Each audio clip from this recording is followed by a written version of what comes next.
ABC host, Tony Jones, is a man of the left, like just about every single presenter on every single one of the ABC's mainstream current affairs show. And he really doesn't like conservative presenters like the ones you find here on Sky. And 2 weeks ago, Jones said something so plainly false and malicious about Sky News, so obviously false, that he must have been either lying or showing an extraordinary ignorance for a media professional. He claimed shows like this on Sky had just 5,000 viewers. In fact, this shows more than 10 times, 15 times that, whatever. Now, the ABC does not do apologies, not to Conservatives, and sure enough, Jones refused to apologise when we called him out. And his sneering answer to us the week after, last Monday week, was so unprofessional that it turned out to be too much for even another ABC presenter. Who would have thunk? Media Watch host Paul Barry. Let's go fact-checking Q&A's Tony Jones on the touchy question of how many people tune into Sky after dark. You're probably talking about 5,000 people watching at that time. Not sure about that, and nor was Tony. They can correct me on that. That's a fact check you can do, Sky. And so they did, with Sky News boss Paul Whitaker telling the Oz that Sky's average after-dark audience was more like 44,000 people, plus another 21,000 on free-to-air Win in the regions. So, did Jones correct the record on Monday's show? Not exactly. So they claim that more than 60,000 viewers tune in at night, so I hereby turn over the issue to any other interested fact-checkers. Well, here we are. The facts are checked, and Tony, you were wrong. In fact, you people watching, there's more of you than even Paul Whitaker was saying right now.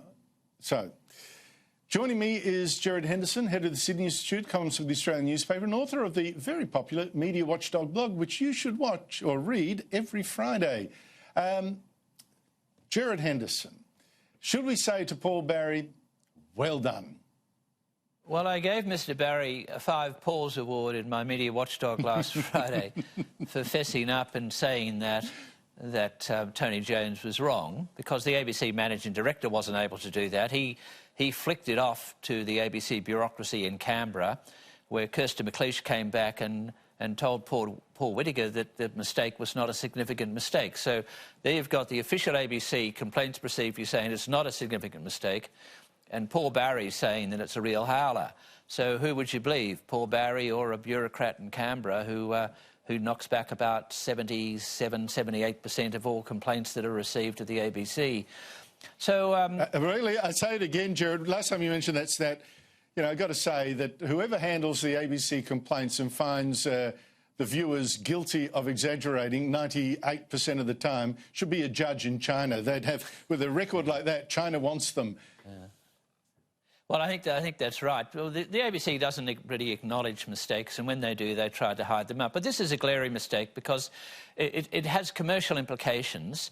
And so the head of one significant media company, Sky News, writes to the head of another significant media company, the ABC, and the ABC managing director doesn't even look at it and flicks it off to a bureaucrat who comes back and tells Sky News that the error was not material or significant.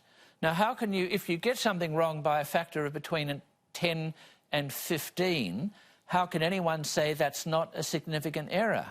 And then you've got Paul Barry coming in and saying that, well, who's a man of the left, telling Tony Jones, who's another man of the left, after all, we're talking about the ABC, telling Tony Jones that he got it wrong, which he did. Yeah, well, look, you gave him 5 paws, yes. GERARD, but you are notoriously soft. I mean, I think the word is way out, that you are as soft as butter, you know. Yeah. Now, the thing is, you know, all right, he called him out. His job is Media Watch to call out media howlers. This is a media howler. He called out Tony Jones. But he only called him out on his online Media Bites segment, you know, online, not on his Monday night free-to-air Media Watch show, which has got many more viewers. Now, GERARD, surely 5 paws should have been 4 for that effort. Well, I mean, who knows, on Media Bites he might just have the famous 5,000 viewers. I don't know. I imagine it's more than that. But look, can I give you sort of a bit of a lead-in here. The judges are reassessing that, and there's a concern about the decision last week, and it may well be withdrawn. There's never before that someone in the media's got such a high award as the media, as the 5 Paws Award, but it's thinking of withdrawing it because if Paul Barry's really serious, this is a big issue, and if Paul Barry's really serious and Tony Jones has made a mistake as substantial as Paul Barry says it was, then it should have been covered on his Media Watch program last night, which runs into Q&A. So people who had watched Q&A, who were planning to watch Q&A, at the end of the program almost certainly would have had Media Watch on and would have got that correction from Paul Barry, which was very significant. I think, no, Gerard. But he didn't do it. So. You're generous and you're naive. That perhaps is precisely the reason why it wasn't run there, in case more people saw it and thought, Tony, hey, how come? Hey, Gerard, now, a serious issue here, a moral question that many in the media have had to face yesterday and today. It's been the death of Danny Frawley, the former AFL star, captain of St Kilda, coach of Richmond. A shocking thing, a single car accident. You see many hints as to what actually happened. He drove straight into a thick tree at high speed during the middle of the day. The papers and media generally were reporting he also suffered depression, that his marriage had broken down, that he was in financial strife, and quite a few add the number of Lifeline as well. It's absolutely obvious what they're implying without directly saying. Did the media do the right thing in doing that?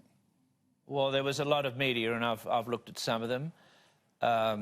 This is a very difficult issue. I don't know the facts. I guess none of us know the facts of what really happened, and eventually one assumes there'll be a police report.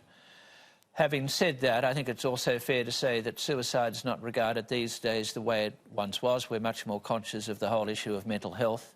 And Danny Frawley himself I used to watch his programs, and he was also very conscious of the issues of mental health in regards to, particularly to retired footballers. I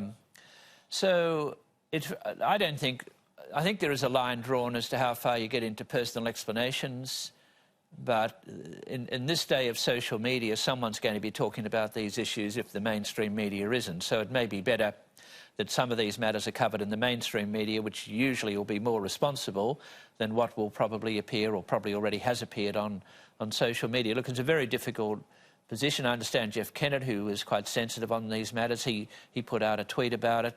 Some people have criticised that, some people have welcomed that.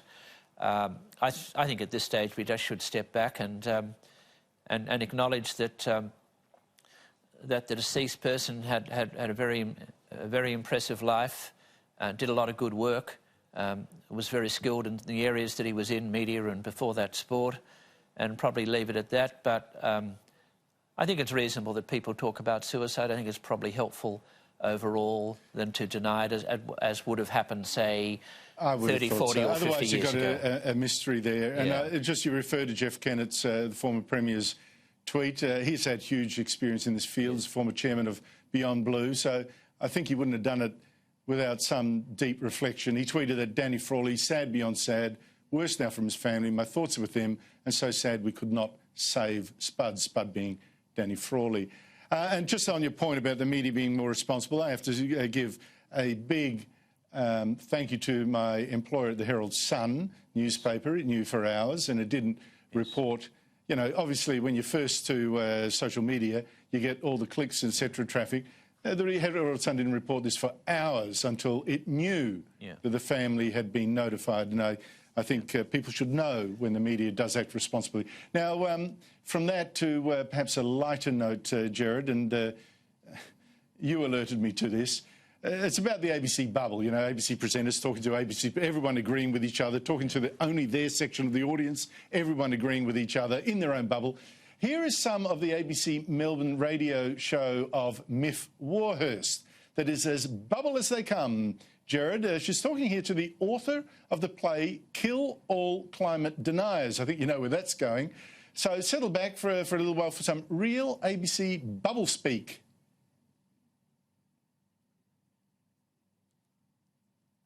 Some of it just doesn't realise it yet. Yeah. Look, you said all art is about climate change.